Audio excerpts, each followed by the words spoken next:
warahmatullahi wabarakatuh. Perkenalkan, nama saya Isti Yuliani. Saya dari program studi statistika Universitas Riau. Di sini saya ingin mempresentasikan mengenai materi Pancasila sebagai ideologi negara.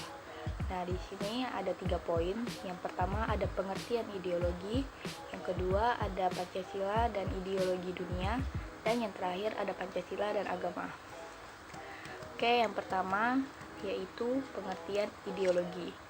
Nah, ideologi adalah suatu sistem nilai yang terdiri atas nilai dasar yang menjadi cita-cita dan nilai instrumental yang berfungsi sebagai metode atau cara.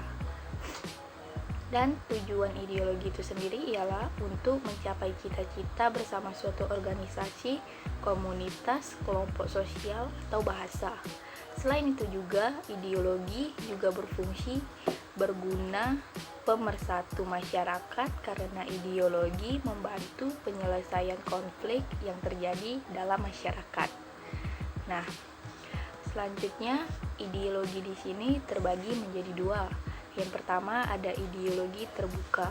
Ideologi terbuka itu ialah pandangan hidup yang tidak bersifat kaku, bersifat dinamis, serta fleksibel dalam berkembang dan bertumbuh mengikuti tuntutan perkembangan zaman. Nah, di sini contohnya ada ideologi komunisme, fasis, dan agama. Dan yang kedua ada ideologi tertutup. Ideologi tertutup ialah ideologi yang bersifat kaku, mutlak, dan tidak dapat dirubah-rubah kembali sehingga ajaran yang menentukan tujuan serta norma politik dan sosial tidak dapat dipersoalkan lagi. Contohnya ada ideologi liberal dan ideologi Pancasila. Nah, masih dalam pengertian ideologi. Di sini menurut Dr. A. Alfian, kekuatan ideologi tergantung pada kualitas 3 dimensi yang terkandung di dalam dirinya. Nah, dimensi pertama itu ada dimensi realita. Suatu ideologi bersumber dari nilai-nilai real yang hidup dalam masyarakat. Dan yang kedua ada dimensi idealisme. Nilai-nilai dasar ideologi tersebut mengandung idealisme, bukan lambungan angan-angan atau utopia. Dan yang terakhir ada dimensi fleksibilitas atau pengembangan. Nah, suatu ideologi memiliki keluasan yang merangsang pengembangan pemikiran-pemikiran baru yang relevan tentang dirinya, tanpa menghilangkan atau mengingkari hakikat atau jati dirinya. Oke, lanjut yang poin kedua ada Pancasila dan ideologi dunia. Nah, di sini ada 2 poin. Yang pertama Pancasila dan liberalisme, dan yang kedua ada Pancasila dan komunisme. Oke, baiklah kita ke poin yang pertama dulu. Di sini ada 4 poin di slide selanjutnya. Nah, poin pertama itu periode 1950 hingga 1959. Yang poin pertama itu periode 1950 sampai 1959 disebut periode pemerintahan demokrasi liberal. Nah, sistem parlementer bernuansa di dunia barat. Dan poin yang kedua itu Indonesia tidak menerima liberalisme, individualisme barat atau kebebasan makhluknya, sedangkan paham integralistik manusia makhluk individu dan makhluk sosial. Nah, poin yang ketiga ada sistem negara liberal membedakan dan memisahkan antar negara dan agama atau bersifat sekuler. Dan yang terakhir ada berbeda dengan Pancasila, dengan rumusan ketuhanan yang Maha Esa telah memberikan sifat yang khas kepada negara Indonesia, yaitu bukan merupakan negara sekuler yang memisah-misahkan agama dengan negara. Sedangkan Pancasila dan komunisme itu ada 3 poin. Yang pertama, Dr. Johannes Leimena pernah mengatakan salah satu faktor sebagai sumber krisis yang paling berbahaya adalah komunisme.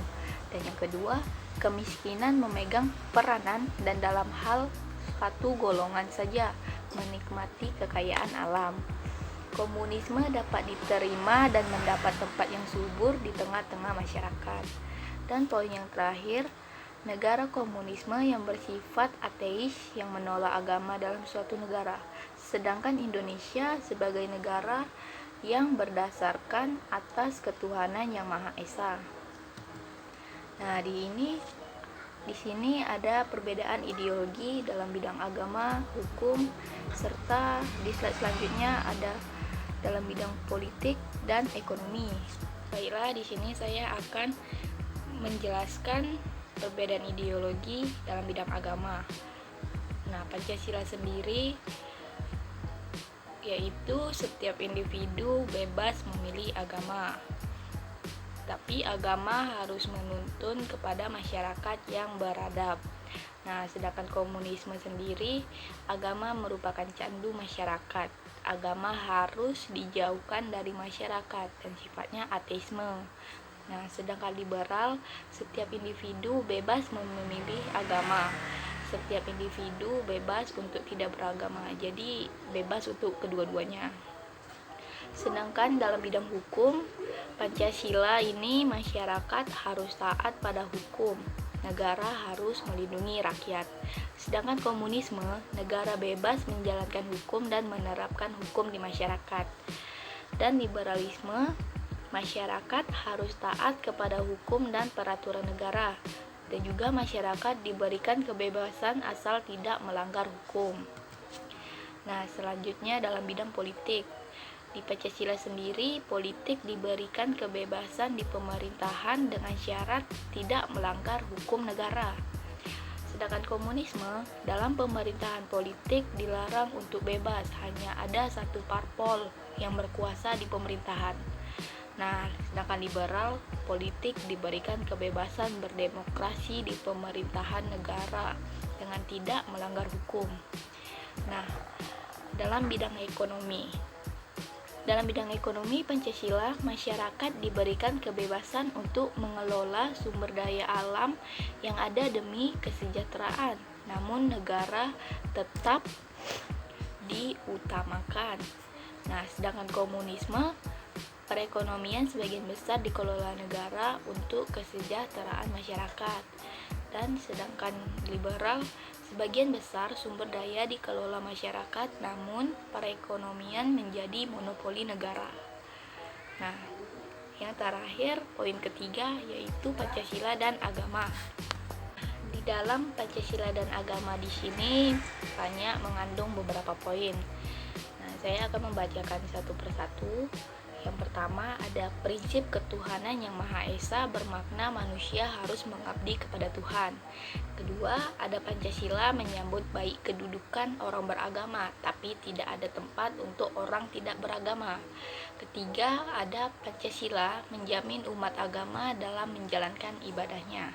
Keempat, ada Pancasila dan agama diaplikasikan seiring, sejalan, dan saling mendukung. Yang kelima, ada Pancasila isyaratkan bahwa kesadaran akan adanya Tuhan milik semua orang dan berbagai agama. Tuhan menurut terminologi Pancasila adalah Tuhan yang Maha Esa yang tak terbagi, yang maknanya sejalan dengan agama Islam, Kristen, Buddha, Hindu, dan bahkan juga animisme. Yang keenam, ada nilai-nilai Pancasila yang digali dari bangsa Indonesia yang berupa nilai-nilai adat istiadat, kebudayaan, serta nilai-nilai religius yang terdapat dalam kehidupan sehari-hari bangsa Indonesia. Nusantara telah melewati ribuan tahun pengaruh agama-agama lokal. Poin yang ketujuh, semboyan yang menggambarkan kerukunan umat beragama berbunyi Bhinneka Tunggal Ika, Tanhana Dharma Mangrua. Dan poin yang selanjutnya ada hubungan antara sila ketuhanan yang Maha Esa dalam Pancasila dengan ajaran tauhid dalam teologi Islam. Berikutnya dalam sila pertama Pancasila yang merupakan prima causa atau sebab pertama. Selanjutnya, prinsip ketuhanan yang Maha Esa mengandung makna bahwa manusia Indonesia harus mengabdi kepada satu Tuhan. Selanjutnya ada pada saat kemerdekaan, sekularisme dan pemisah agama dari negara didefinisikan melalui Pancasila. Selanjutnya ada gagasan asas tunggal menimbulkan pro dan kontra selama 3 tahun diundangkan dalam Undang-Undang Nomor 8 Tahun 1985. Nah, selanjutnya ada Pancasila menjamin umat beragama dalam menjalankan ibadahnya. Baik, yang selanjutnya ada Pancasila dan agama dapat diaplikasikan seiring sejalan dan saling mendukung. Agama dapat mendorong aplikasi nilai-nilai Pancasila. Dan yang terakhir ada bangsa kita adalah bangsa yang religius, juga bangsa yang menjunjung tinggi, menghormati dan mengamalkan ajaran agama masing-masing. Nah, oke, baiklah, sekian dari presentasi saya. Terima kasih sudah menyaksikannya. Saya ucapkan Assalamualaikum warahmatullahi wabarakatuh.